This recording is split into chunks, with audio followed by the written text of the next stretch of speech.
नमस्कार, ये आकाशवाणी चंडीगढ़ है। अब आप अमन सैनी से प्रादेशिक समाचार सुनिए। प्रधानमंत्री नरेंद्र मोदी ने आज वाराणसी से प्रधानमंत्री किसान सम्मान निधि की 20वीं किस्त जारी की। प्रधानमंत्री द्वारा 20वीं किस्त में करीब 10 करोड़ किसानों के बैंक खातों में 21,000 करोड़ रुपए सीधे हस्तांतरित किए गए।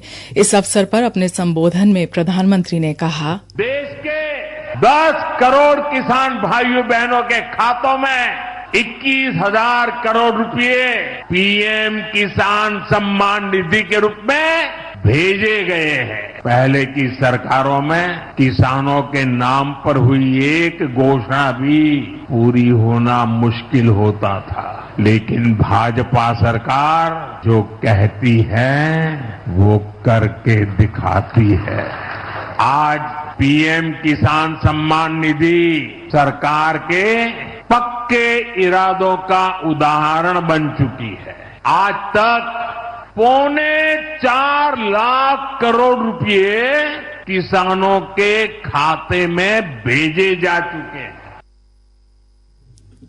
प्रधानमंत्री ने कहा कि वर्ष 2019 से शुरू हुई इस योजना के तहत अब तक जारी 19 किस्तों में देश भर के किसानों के खातों में करीब 3,75,00,000 करोड़ रुपए की राशि हस्तांतरित की जा चुकी है। प्रधानमंत्री नरेंद्र मोदी ने अपने संबोधन में ऑपरेशन सिंदूर का भी जिक्र किया।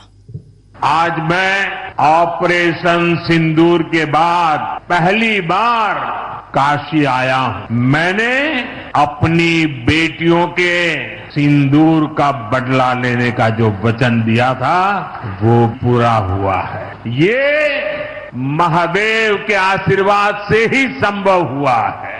मैं ऑपरेशन सिंदूर की सफलता को उनके चरणों में समर्पित करता हूं।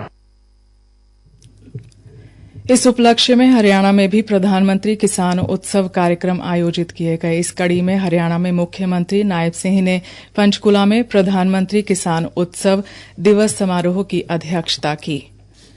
हरियाणा के मुख्यमंत्री नायब सिंह ने कहा कि प्रधानमंत्री नरेंद्र मोदी द्वारा शुरू किए गए आकांक्षी जिला एवं खंड कार्यक्रम का उद्देश्य देश के हर जिले और खंड में तेज व समावेशी विकास सुनिश्चित करना है, ताकि कोई भी जिला या खंड विकास में पीछे न रहे।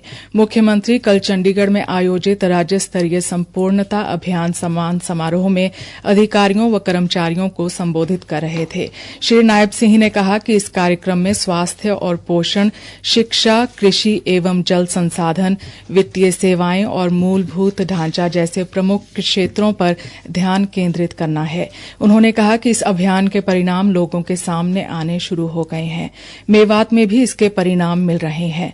उन्होंने कहा कि नीति आयोग द्वारा दिए गए विभिन्न क्षेत्रों के महत्वपूर्ण बिंदुओं पर सभी को मिलकर 100% कार्य करना है, ताकि इस अभियान के और अच्छे परिणाम जमीन स्तर पर मिल सकें। मुख्यमंत्री ने कहा कि आकांक्षी जिला व खंड कार्यक्रम के तहत नीति आयोग द्वारा दिए गए विभिन्न क्षेत्रों में लक्ष्य को पूरा करने उपरांत उस कार्य की रिपोर्ट लेकर सत्यापन करवाया जाए, ताकि कार्यक्रम के तहत धरातल पर हुए कार्य के बारे में पूर्ण और सटीक जानकारी प्राप्त हो सके। उन्होंने अधिकारियों व कर्मचारियों को निर्देश दिए कि नीति आयोग द्वारा हर वर्ष जो लक्ष्य इन जिलों के खंडों के लिए दिया जाता है, उस लक्ष्य को समय पर 100% हासिल करें। श्री नायब सिंह ने अधिकारियों को निर्देश दिए कि इन जिलों में किसानों को बागवानी की तरफ बढ़ाया जाए और बागवानी के नए नए विकल्प दिए जाएं। इसके अलावा मृदा स्वास्थ्य कार्ड का सरलीकरण कर किसानों को इसकी पूरी जानकारी दी जाए। उन्होंने कृषि विभाग के निदेशक को निर्देश दिए कि कृषि विभाग का सोशल मीडिया पर अकाउंट बनाया जाए, जिसमें प्रगतिशील किसानों या कृषि के क्षेत्र में अच्छा कार्य करने वाले किसानों के साक्षात्कार लेकर उनको सोशल मीडिया पर डालकर अन्य किसानों को जागरूक किया जाए। हरियाणा के मुख्यमंत्री नायब सिंह सैनी ने कहा कि हिंद दी चादर सिख गुरु तेग बहादुर जी का हरियाणा की धरती पर 26 ऐतिहासिक गुरुद्वारों में उनके चरण पड़े हैं।